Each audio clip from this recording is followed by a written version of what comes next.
السلام علیکم ورحمۃ اللہ وبرکاتہ۔ الحمد للہ نحمده ونستعینه ونستغفره ونؤمن به ونتوکل علیہ ونعوذ باللہ من شرور انفسنا ومن سیئات اعمالنا من يهده اللہ فلا مضل له ومن يضلله فلا هادی له ونشهد أن لا إله إلا الله ونشهد أن محمدا عبده ورسوله أما بعد فإن خير الحديث كتاب الله وخير الهدي هدي محمد صلى الله عليه وسلم وشر الأمور محدثاتها وكل محدثة بدعة وكل بدعة ضلالة وكل ضلالة في النار۔ قال اللہ تعالی فی القرآن المجید والفرقان الحمید اعوذ باللہ من الشیطان الرجیم بسم اللہ الرحمن الرحیم ان السمع والبصر والفؤاد کل اولئک کان عنہ مسئولا۔ اسلامی بھائی اور دوستو اور قابل احترام ماؤں اور بہنوں،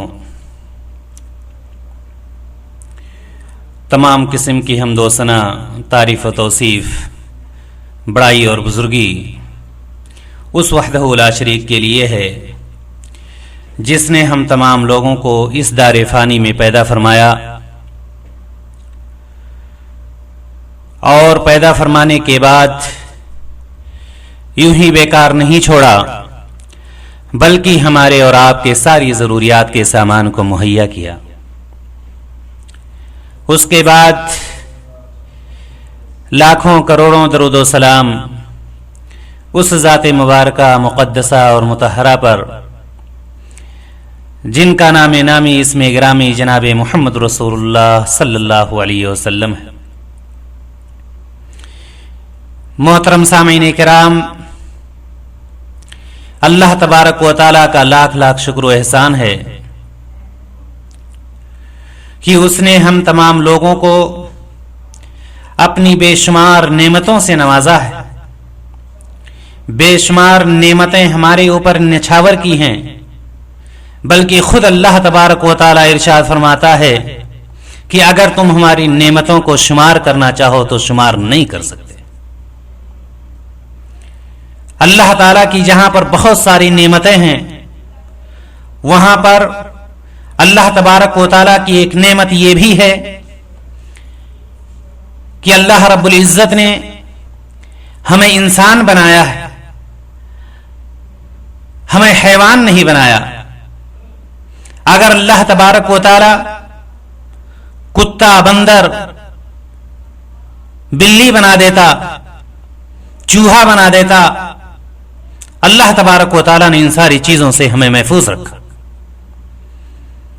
لیکن ساتھ ہی ساتھ جہاں پر اللہ تبارک و تعالیٰ نے ہمیں انسان بنایا ہے وہیں پر اور بھی اس کی نعمتیں ہیں کہ اس نے ہمیں مجنون اور دیوانہ نہیں بنایا، پاگل نہیں بنایا۔